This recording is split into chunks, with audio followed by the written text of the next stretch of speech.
In this guide, I'm going to show you how you can use the mission creator here in GTA 5 Online. This feature just released like last week, and it's actually super easy to use. But before we actually do get into this guide, make sure to like the video and subscribe to the channel with all notifications on if you do find it helpful. It really does help the channel and lets us know that you want more content like this. We'd greatly appreciate it. And if at any point throughout this guide you do have any questions, just ask them down in the comment section below and we can help you out further. I'm going to be doing my best to reply to every single comment down there. But what you're going to want to do first is get loaded into GTA 5 Online. And once you are in this online mode, what you're going to want to do is actually open up your settings and go to the online tab and select it. And from here, go ahead and select on the creator tab, or there might be a specific tab that says create a mission or rockstar creator. Essentially, go ahead and select on any of those three. From here, it's going to take you to a page that says you're going to automatically quit this session. Go ahead and select A for OK, and it's going to load you out and bring you into the creator menu. Now, if it's your first time loading into it, it may take a second. Otherwise, it'll be pretty quick.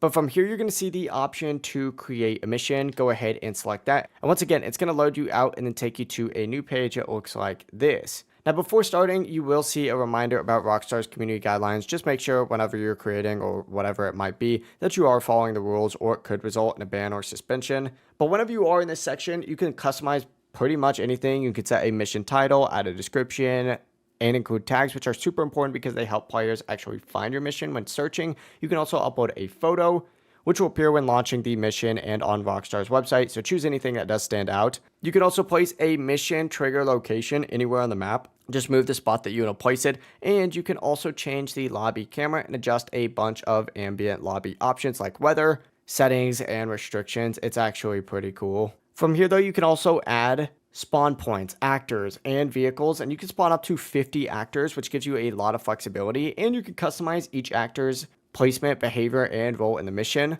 If you are on controller, you use RB and LB to actually go through these sections, and you'll also see controls for camera, height, zoom, fast movement, and navigation. Literally everything is accessible even without keyboard and mouse, and you'll be able to set mission objectives, choose entity types like actors, locations, vehicles, objects, and define how the mission progresses. There's so much here, so it's definitely worth taking your time and setting it up exactly how you want. But whenever you do have it set up, go to the manage section, and I recommend testing it because it will help you catch bugs, placement issues, or anything that doesn't work the way you expect it to. And if you're not finished in one session, you can save it in this option as well. But if you are finished, go ahead and hit publish, and your mission will be available for other players to try. But that is it. That is how you can use the mission creator here in GTA 5 Online. If this guide did help you out, make sure to like the video and subscribe to the channel with all notifications on. It really does help us out. Let us know that you want more content like this. We'd greatly appreciate it. And if at any point throughout this guide you do have any questions, ask them down in the comment section below, and we can help you out further. Have a great rest of your day, though.